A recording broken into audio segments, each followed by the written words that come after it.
If you think Rome conquered the world with nothing but fearless soldiers, let me tell you something you've probably never heard before. Rome actually grew largely on debt. Yeah, I know. It sounds a little strange. When we think of Rome, we usually picture iron-armored legions, fearless warriors, and conquered lands stretching across continents. But behind the scenes, there was a very different story. Just think about it. You need to feed hundreds of thousands of soldiers. You need to produce weapons and armor. You need to build roads and bridges. You need to train and feed horses. You need to develop machines and equipment for war. And imagine all of that costing more and more money every single day. An enormous expense. So how did Rome keep such a massive war machine running? Well, this is where things get interesting. In the beginning, Rome didn't really have a standing army. Landowners were called to war, and once the campaign was over, they simply returned home. But as Rome grew, things started to change. Wars no longer ended in a few weeks. They lasted for months, sometimes even years. And they were often fought thousands of kilometers away from home. As a result, the state began training professional soldiers.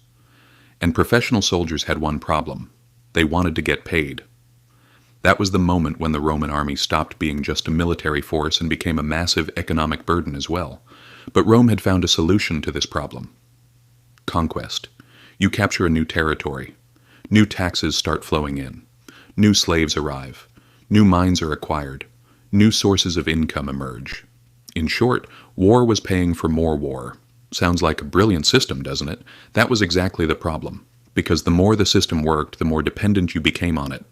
At a certain point, growth stopped being a choice. It became a necessity. And Rome wasn't relying solely on taxes, it was also borrowing money. Especially during long and expensive wars, Rome borrowed huge amounts from wealthy citizens. But these people weren't lending their money out of kindness. They expected something in return: interest, trade privileges, tax collection rights, special concessions in newly conquered territories. In other words, war was no longer just a state policy. It had become a profitable business model, and like everything that generates money, people wanted more of it. Day by day, Rome's economy became increasingly dependent on war. Politicians competed for power and influence.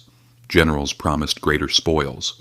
The wealthy accumulated even more wealth, and the entire system became more expensive to maintain. Then the inevitable happened. There were fewer and fewer lands left to conquer. Revenue was no longer growing at the same pace, but expenses continued to rise. Soldiers still needed to be paid. Interest on debts still had to be covered. The empire still had to be governed. So, what did Rome do? They turned to an old trick that's still used today.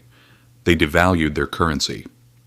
They began reducing the amount of silver in coins known as the denarius. People were using coins that looked exactly the same. But in reality, those coins contained less and less value. The result? Inflation, loss of confidence, economic instability. Sound familiar?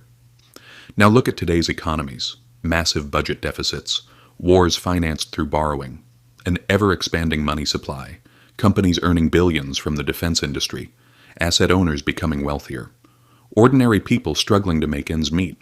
Of course, modern society isn't identical to Rome, but some similarities are hard to ignore. And perhaps the most important lesson Rome left us is this: no system can grow forever. Eventually, it has to be questioned. Debt accumulates, expectations grow, costs rise, and when revenues stop growing at the same pace, problems begin to emerge. That's why history matters. Because history doesn't only tell us what happened in the past, it also helps us understand the present. Maybe that's why whenever you hear about a new war, a new economic stimulus package, or a new decision from a central bank, you should ask yourself a simple question: who provides the money? Who makes the money? And in the end, who pays the bill? Because most of the time, the most important part of the story isn't hidden in the headlines. It's hidden where the money flows. And if history has taught us anything over and over again, it's this: empires rarely begin to shake when enemies arrive at the gates. They begin to shake when their own economic foundations start to crack.